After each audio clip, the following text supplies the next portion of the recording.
give it a whirl. Does anybody have one that they want to try? Yes, in the front.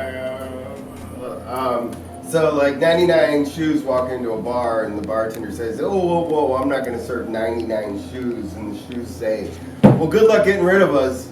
We're a bunch of loafers. Nice.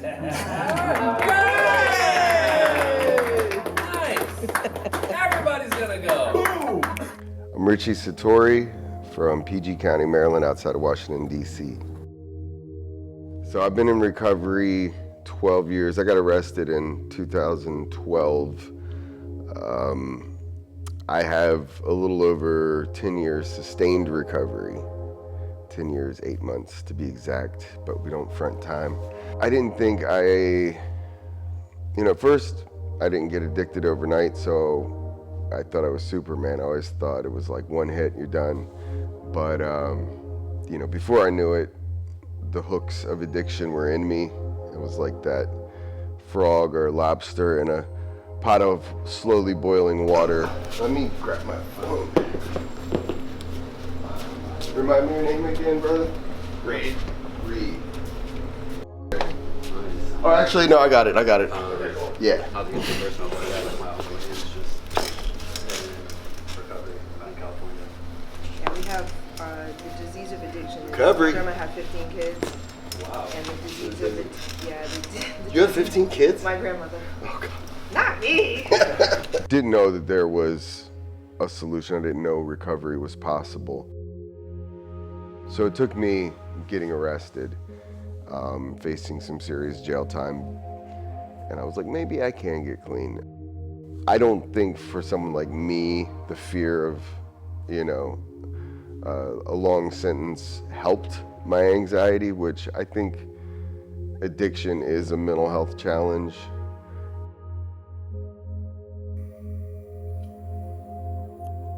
Most of my diagnoses are anxiety related, PTSD, ADHD, just general anxiety. Excuse me, comedy can be intimidating because it's really hard to make somebody laugh. It says, whoa, I'm not gonna. When I did get arrested, I started going to meetings and stuff, but I was afraid to share. I thought it would come up in court, and I had this sort of aha moment.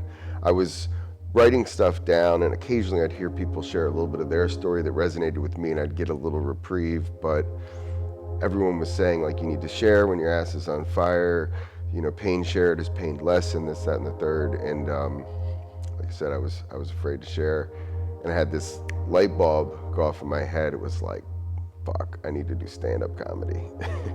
If I could get on stage and start to get a little off my chest, and it did come up in court, I could be like, Your Honor, I was joking. Georgia Recovers bus tour, which again is the largest National Recovery Month statewide event in and of itself. And when you see this bus, it's really inspiring. It's completely covered in signatures from all the stops it's made so far, and people can sign it. They can put their sobriety date, they can, pay homage to people that we've lost from the disease of addiction. Okay, I'll let them know. Mediums, two. We'll leave one or two out of each size.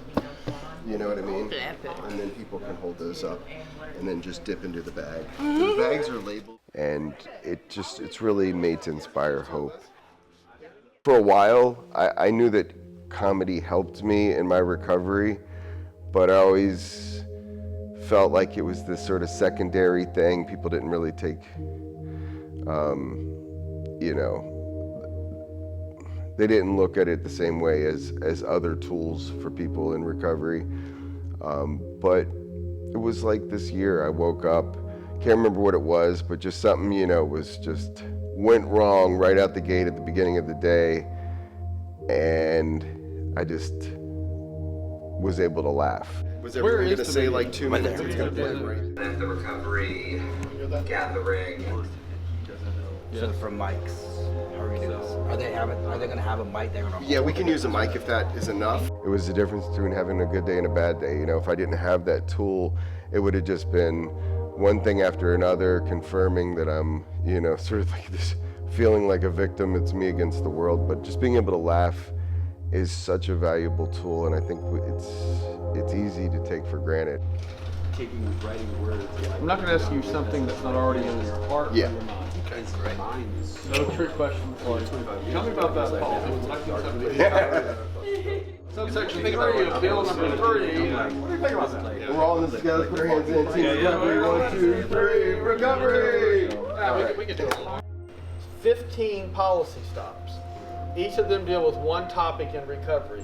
We had agriculture in recovery. To sustain recovery, which I believe is this lifelong journey, you got to be able to laugh.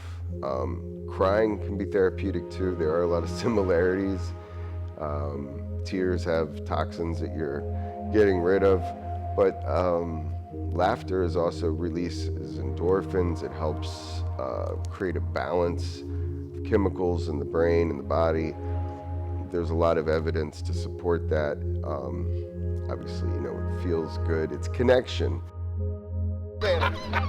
Sorry.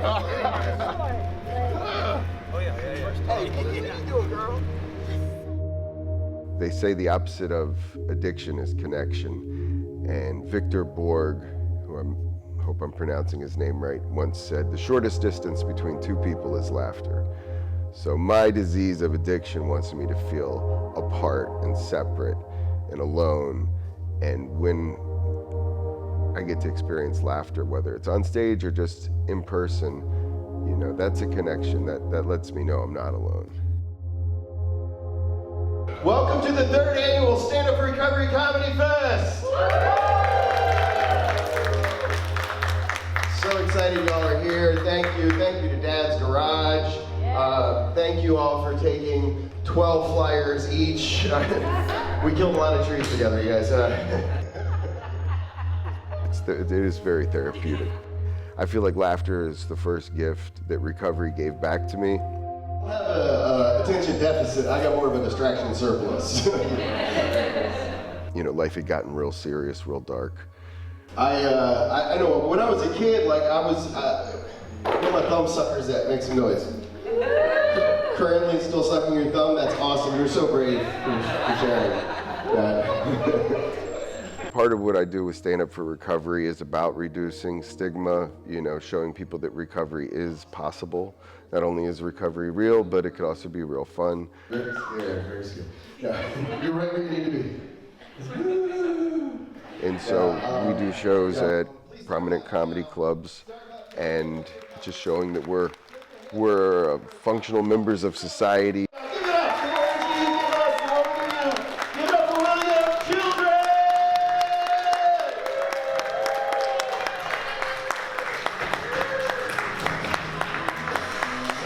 Hey, keep it going for your host, everybody. What an awesome thing to put together. Keep it going for yourselves for being out here today. Let's go ahead and stand up and make some noise, y'all, for Terry Stokes Jr.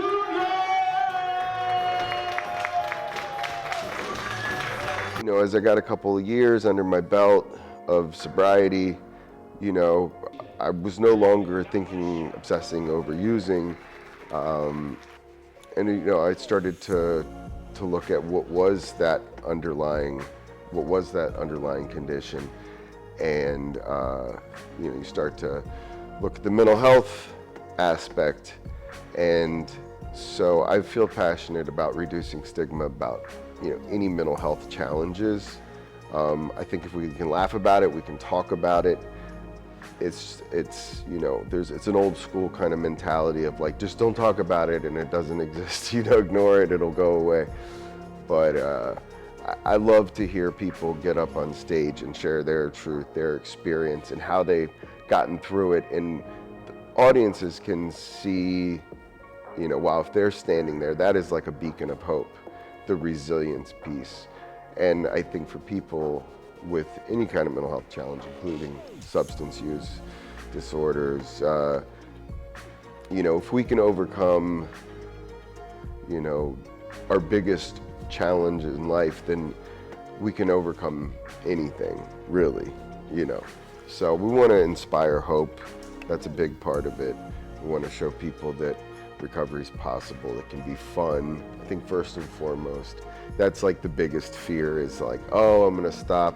We're conditioned to think that anything fun has to go with a drink in your hand or whatever in your hand or in your body. So, and no shade to people who can party responsibly. I just don't understand moderation. I don't speak French that well. You know, and it works for me, and I think that the notion of one day at a time, a lot of people hear that. It's like a metaphor for being present. I can't change the past or the future, and just focusing on just for today. If I had to look at a lifetime at a glance calendar, like that would do my head in. But just focusing on today, you know, like my quality of life today is good. I'm happy with where I'm at. I'm grateful to be with where I'm at, and I wouldn't be here had I not gone through what I've been through.